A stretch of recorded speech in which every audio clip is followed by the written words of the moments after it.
दोस्तों, कभी सोचा है कि हमारे हाथ में जो ये छोटा सा फोन है वो हमारे बच्चों के दिमाग पर कितना बड़ा असर डाल रहा है। मतलब ये सिर्फ एक डिवाइस नहीं है, ये उनकी ब्रेन केमिस्ट्री तक बदल रहा है।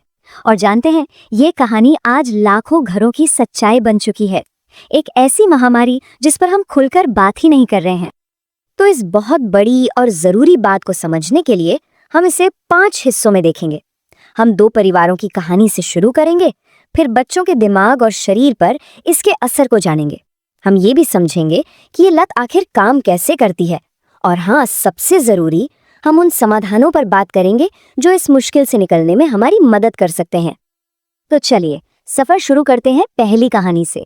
ये समझने के लिए कि हम आज यहाँ तक कैसे पहुंचे, हमें बस कुछ दशक पीछे जाना होगा। देखना होगा कि परिवारों के बीच का जो जुड़ाव था वो धीरे धीरे कैसे खत्म हो गया।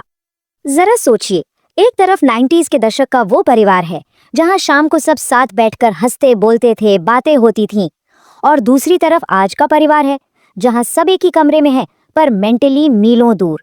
बातचीत की जगह अब स्क्रीन की नीली रोशनी ने ले ली है और हर कोई अपनी एक अलग डिजिटल दुनिया में गुम है। जानते हैं, यही बदलाव हमारी आज की सबसे बड़ी समस्या की जड़ है। और परिवार के इस बदलते माहौल का, इसका सबसे ज्यादा असर हमारे बच्चों पर पड़ रहा है, जिनके दिमाग अभी भी डेवलप हो रहे हैं।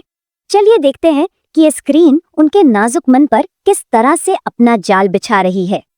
2 घंटे, ये वो औसत समय है जो भारत में 5 साल से कम उम्र का बच्चा हर रोज स्क्रीन पर बिताता है। और ये आंकड़ा इसलिए चौंकाने वाला है क्योंकि वर्ल्ड हेल्थ ऑर्गेनाइजेशन यानी WHO कहता है कि 2 साल से छोटे बच्चों के लिए स्क्रीन टाइम 0 होना चाहिए, बिल्कुल 0, पर हो इसका उल्टा रहा है। और इस बढ़ते स्क्रीन टाइम का सीधा कनेक्शन बच्चों के विकास में देरी से है। रिसर्च साफ साफ दिखाती है कि जो बच्चे दिन में 4 घंटे से ज्यादा स्क्रीन देखते हैं, उनमें बोलने और बात करने की जो स्किल होती है उसमें 5 गुना तक की देरी हो सकती है। 5 गुना। लेकिन सवाल ये है कि स्क्रीन देखने से बोलने में देरी क्यों होती है? ऐसा इसलिए क्योंकि बच्चे हमसे सीखते हैं। हमारे चेहरे के एक्सप्रेशन से, हमारे होठों की मूवमेंट को देखकर वो बोलना सीखते हैं। अब आप ही सोचिए, किसी 2D स्क्रीन पर तेजी से चलते कार्टून में ये सब सीखना क्या मुमकिन है?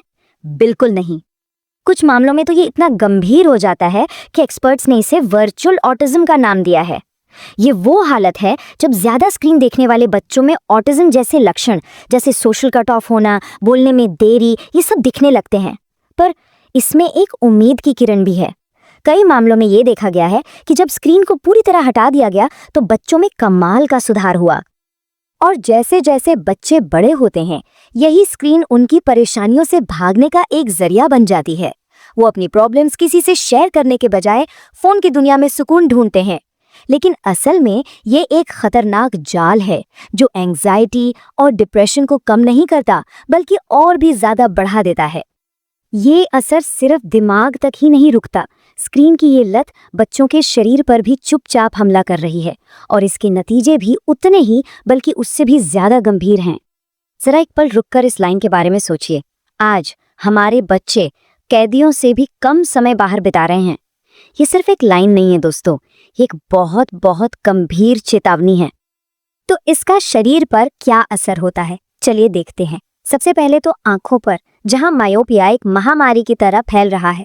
फिर नींद पर, स्क्रीन की जो नीली रोशनी है वो नींद लाने वाले हार्मोन को रोक देती है। इसके साथ ही एक जगह बैठे रहने से मोटापा बढ़ता है, और बाहर ना खेलने की वजह से बच्चों की मांसपेशियां भी कमजोर रह जाती हैं। मतलब ये एक साथ कई मोर्चों पर हमला है। तो सबसे जरूरी बात ये समझना है कि आखिर ये हो क्यों रहा है। क्या ये बच्चों की इच्छा शक्ति की कमी है? नहीं, ये इच्छा शक्ति की कमी नहीं है, ये एक सोची समझी डिजाइन है। इसके पीछे का साइंस बहुत सीधा है। जब बच्चे स्क्रीन पर कुछ मजेदार देखते हैं तो उनके दिमाग में डोपामाइन नाम का एक फील गुड केमिकल रिलीज होता है। इससे उन्हें खुशी मिलती है। धीरे धीरे दिमाग इस खुशी का आदी हो जाता है और फिर उसी एहसास के लिए और ज्यादा स्क्रीन की मांग करने लगता है। कोकोमेलन जैसे शो इसका सबसे बड़ा उदाहरण है। इसमें जो बेहद चमकीले रंग इस्तेमाल होते हैं, जो तेज म्यूजिक होता है, और जिस तरह हर 2-3 सेकंड में सीन बदलता है, ये सब कुछ बच्चे का ध्यान खींचने के लिए डिजाइन किया गया है। नतीजा, असली दुनिया उन्हें इसके सामने फीकी और बोरिंग लगने लगती है। तो हमने इस समस्या को समझा और उसके पीछे के विज्ञान को भी। पर अब सबसे जरूरी सवाल आता है, हम इस हालत को बदल कैसे सकते हैं? चलिए अब समाधान की बात करते हैं। तो वो कौन से कदम हैं जो हम उठा सकते हैं? हम अपने बच्चों के विकास की रक्षा कैसे कर सकते हैं? अच्छी बात यह है कि इसका जवाब हमारे ही हाथों में है।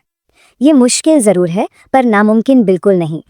इस लड़ाई को जीतने के लिए एक पेरेंट्स प्लेबुक है और इसकी शुरुआत खुद से होती है।